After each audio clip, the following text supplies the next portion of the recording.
Breast feeding చేసే తల్లులకి cancer బారిన పడే ఇన్సిడెంట్స్ తక్కువ అని చెప్పి ఒక స్టడీ వచ్చింది కదా సార్, నిజమా అది? చాలా వరకు అంటే ఇది కాంట్రవర్షియల్ అండి, బట్ ఓవరాల్గా ఇట్స్ బెనిఫిషియల్. అంటే బ్రెస్ట్ ఫీడింగ్ వల్ల ఏం జరుగుతుందంటే మెన్స్ట్రల్ సైకిల్కి కూడా బ్రేక్ వస్తుంది. ఇప్పుడు కన్సీవ్ అయినప్పుడు ఆ 9 months మెన్స్ట్రల్ సైకిల్ లేదు.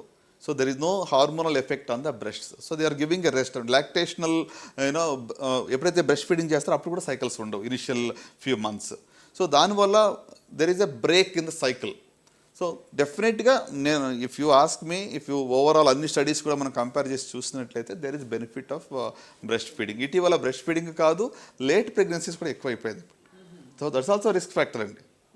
So first child you know very late after 30s. ఈ రోజుల్లో చూడండి చైల్డ్ బర్త్ కూడా 30s లోపల చాలా తక్కువగా ఉంది. ఇది వరకు 30s లోపల అసలు పెద్ద ఆపరేషన్ కూడా అయిపోయేది. కరెక్ట్ సార్ అది. కానీ మరి మెనోపాజ్ తర్వాత క్యాన్సర్ బారిన పడే అవకాశాలు ఉంటాయా సార్? డెఫినెట్గా అంటే ఏజ్ పెరిగే కొద్ది రిస్క్ పెరుగుతూ ఉంది. So it's not that hormonally active ఉన్నప్పుడు మాత్రమే కదా. ఇప్పుడు బ్రెస్ట్ క్యాన్సర్ మీరు చూస్తే ఇండియాలో కంపేర్ టు వెస్టర్న్ వరల్డ్ ఒక 1 decade అర్లీగా వస్తుంది.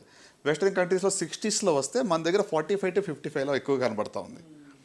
సో అంటే ఇది again related to our life style, our foods కానివ్వండి, our whatever epidemical factors వల్ల అది వస్తూ ఉంటుంది.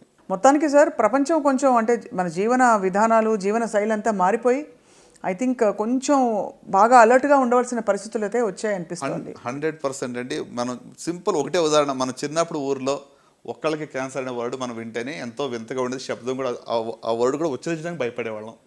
ఇప్పుడు ప్రతి ఇంట్లో మనకు తెలిసిన ఎవరికో క్యాన్సర్ ఉంది. ఇంతకైనా మనకి స్టాటిస్టిక్స్ అవసరం లేదు. సో అంటే భయంతో రోజు బతకాలి నేను చెప్పట్లేదు, కానీ కొంచెం మన గురించి మనం పట్టించుకోవాలి, జాగ్రత్త పడాలనేది నా యొక్క కోరిక.